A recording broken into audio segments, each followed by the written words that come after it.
അസ്സലാമു അലൈക്കും വറഹ്മത്തുള്ളാഹി വബറകാതുഹു. സമസ്തയുടെ മദ്രസയിലെ 2ാം ക്ലാസ്സിലേക്ക് തയ്യാറാക്കി ചെയ്ത ലിസാനുൽ ഖുർആനിൻ്റെ 2ാമത്തെ പാഠാണ് വായിക്കുന്നത്. വളരെ ലളിതമായ രീതിയിലാണ്, എല്ലാവർക്കും മനസ്സിലാകുന്ന രീതിയിലാണ് പാഠം വായിക്കുന്നത്. അദ്ദർസു സാനി ഖമീസി, എൻ്റെ കുപ്പായം. ഈ പാഠത്തിലൂടെ കുട്ടികളെ പഠിപ്പിക്കാനുള്ളത് എൻ്റെ എന്നർത്ഥം വരാൻ പദത്തിൻ്റെ അവസാനം യാവും, ഞാൻ എന്നർത്ഥം വരാൻ അന എന്നത് പദത്തിൻ്റെ തുടക്കത്തിലുമാണ് ഉപയോഗിക്കേണ്ടത്. യാ ആണെങ്കിലും അനയാണെങ്കിലും ആണിനും പെണ്ണിനും ഒരേപോലെയാണ് ഉപയോഗിക്കുക എന്ന പ്രത്യേകമായ പോയിന്റുകളാണ് കുട്ടികൾക്ക് മനസ്സിലാക്കി കൊടുക്കാനുള്ളത്. കുട്ടികളെ പ്രത്യേകം ശ്രദ്ധയിൽപ്പെടുത്താനുള്ളത് പദത്തിൻ്റെ അവസാനത്തിലുള്ള യാവും പദത്തിൻ്റെ തുടക്കത്തിലുള്ള അനയുമാണ്. അതുപോലെ തന്നെ മറ്റൊരു പ്രത്യേകമായി കാര്യം ഒന്നും കൂടെ പറയാണ്, ആണായാലും പെണ്ണായാലും അഥവാ പുരുഷനായാലും സ്ത്രീ ആയാലും യാവും അനയും തന്നെയാണ് ഉപയോഗിക്കേണ്ടത്. പ്രത്യേകം കുട്ടികൾക്ക് പറഞ്ഞ് മനസ്സിലാക്കി കൊടുക്കാം. ഖമീസി, എൻ്റെ കുപ്പായം. ഇനി വ്യത്യസ്ത പദങ്ങൾ ആണ് ഇവിടെ പരിചയപ്പെടുത്തുന്നത്. ഹാദ കിതാബി, ഇത് എൻ്റെ പുസ്തകമാണ്. ഹാദ എന്ന് നമ്മൾ 1ാമത്തെ പാഠത്തിൽ പഠിച്ചു. ഇത് എന്നർത്ഥം വരാനാണ്, അടുത്തുള്ള സാധനത്തെ ചൂണ്ടിക്കാണിച്ച് പറയാനുള്ളതാണ് ഇത്. അതിനാണ് അറബിയിൽ ഹാദ ഉപയോഗിക്കുക. ഒന്നുകൂടെ, ഹാദ കിതാബി, ഇത് എൻ്റെ പുസ്തകമാണ്. ഹാദ ഖലമി, ഇത് എൻ്റെ പേനയാണ്. ഹാദ ജവ്വാലി, ഇത് എൻ്റെ മൊബൈൽ ഫോണാണ്. ഹാദ ദൽവി, ഇത് എൻ്റെ ബക്കറ്റാണ്. എൻ്റെ എന്നർത്ഥം കുറിക്കാൻ എങ്ങനെയാണ് എൻ്റെ അർത്ഥം വരുന്ന പദം അറബിയിൽ ഉപയോഗിക്കുക എന്നുള്ളതാണ് ഈ പദങ്ങളിലൂടെ കുട്ടികളെ പഠിപ്പിക്കാനുള്ളത്. ഇനി നോക്കൂ, അദ്ഖിൽ അന ഫി അവ്വലിൽ കലിമാ, പദങ്ങളുടെ തുടക്കത്തിൽ അന കടത്തുക. പദങ്ങൾ തുടക്കത്തിൽ അന കടത്തുക. എന്തിനാണത്? ഞാൻ എന്നർത്ഥം കിട്ടാൻ വേണ്ടിയിട്ട്. അന ദാരിസുൻ, ഞാൻ പഠിക്കുന്നവനാണ്. അന തിൽമീദുൻ, ഞാൻ വിദ്യാർത്ഥിയാണ്.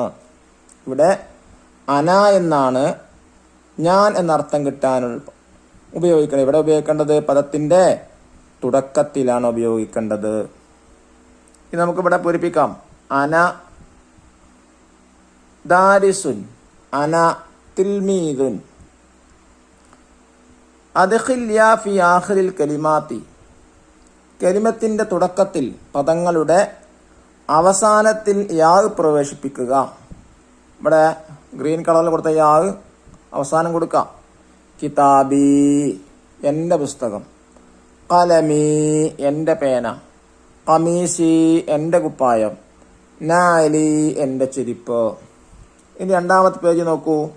നഖറഉ മഅൽ ഇശാറത്തി, ചൂണ്ടിക്കാണിച്ച് വായിക്കാം. അന മുസ്ലിമുൻ, ഞാൻ മുസ്ലിമാണ്. ചൂണ്ടിക്കാണിച്ച് അന മുസ്ലിമുൻ, നമ്മളെ തന്നെ സ്വയം ചൂണ്ടിക്കാണിക്കുക. എന്നിട്ട് പറയാ എന്ത്? അന മുസ്ലിമുൻ, ഞാൻ മുസ്ലിമാണ്.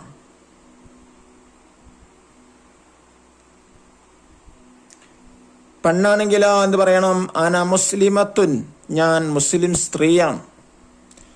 അല്ലാഹു റബ്ബി, എൻ്റെ രക്ഷിതാവ് അല്ലാഹുവാണ്. മുഹമ്മദ് നബിയെ, എൻ്റെ നബി മുഹമ്മദ് നബിയാണ്. ഹാദ അംഫി, ഇത് എൻ്റെ മൂക്കാണ്. ഹാദ ലുഫ്രി, ഇതെൻ്റെ നഖമാണ്. ഹാദ ഉനുഖി, ഇത് എൻ്റെ കഴുത്താണ്. ഹാദ ലിസാനി, ഇത് എൻ്റെ നാവാണ്. ചൂണ്ടിക്കാണിച്ച് ഇങ്ങനെ ഒന്നും പറയാം. ഇനി നർബിത്തു നക്തബു, വായിച്ച് ബന്ധിപ്പിക്കാം.